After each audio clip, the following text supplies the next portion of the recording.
Hello everyone, I'm RAMAZANEKRENINGİLİZEDEBİYATI2. I'm going to talk about the glass menageries, themes, and symbolism. So let's start. First, we're going to talk about introduction. The glass menagerie is a play first produced in 1944. Its author was Kenneth Williams, was launched into fame and made victim to the 40s equivalent of literary paparazzi because of it. The play revolves around a young man begrudgingly supporting the family his father had abandoned. It also features a painfully shy and slightly crippled sister character.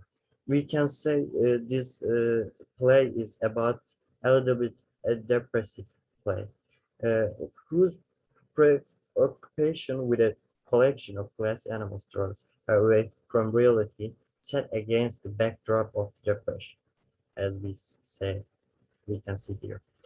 The family struggles together with the past, the future, and one another. Uh, nearly all characters in the play they are at the same time family members. Tom Wingfield, Amanda Wingfield, Laura Wingfield, the father, Jim McConnor.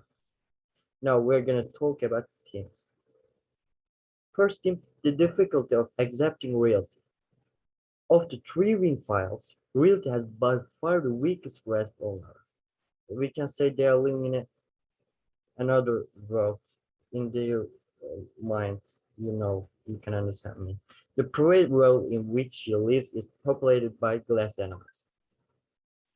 They are thinking like this, or especially she's thinking like this. Objects that, like Laura's inner life, are incredibly fanciful and dangerously delicate.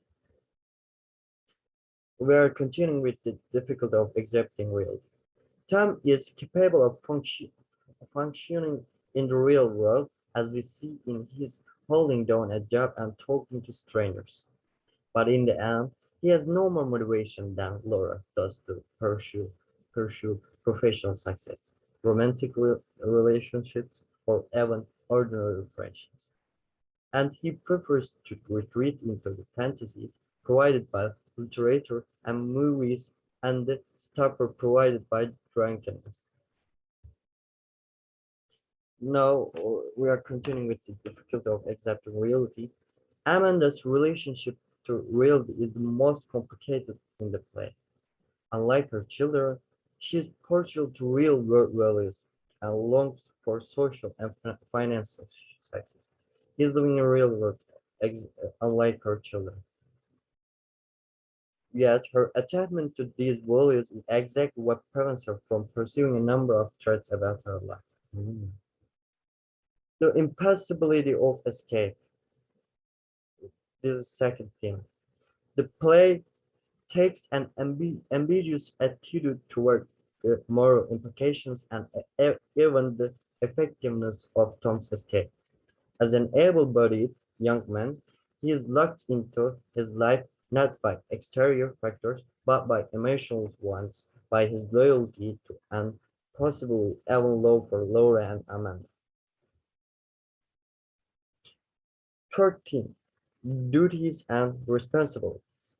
In the glass menagerie, duty and responsibility largely arise from family. The play examines the conflict between one's obligations and one's real desires, suggesting that being true to one may necessitate abandonment of the other. We also see that duties are gender-specific and arise largely from the expectations of societal norms. Now, it's specific team symbolism for this final representation. We are in the symbolism. Laura's collection of glass animal figurines represents a number of facets of her personality. This is Laura's glass menagerie for symbolism. The menagerie also represents the imaginative world to which Laura devotes herself, a world that is colorful and teasing but based on fragile illusion. She is living in another world in her mind. The glass unicorn. The glass unicorn in Laura's collection, significantly her favorite figure, represents her peculiarity. Laura, too, is unusual, lonely, and ill-adapted to existence in the world in which she lives. She is ill-adapted to existence in the world in which she lives. She is far from real world. The fate of the unicorn is also a smaller scale version of Laura's fate in scene 7. The fire escape is third symbolism for our play.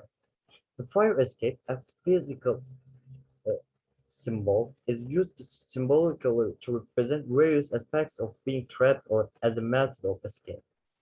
As Williams writes, the huge buildings are always burning with slow and implacable fires of human desperation.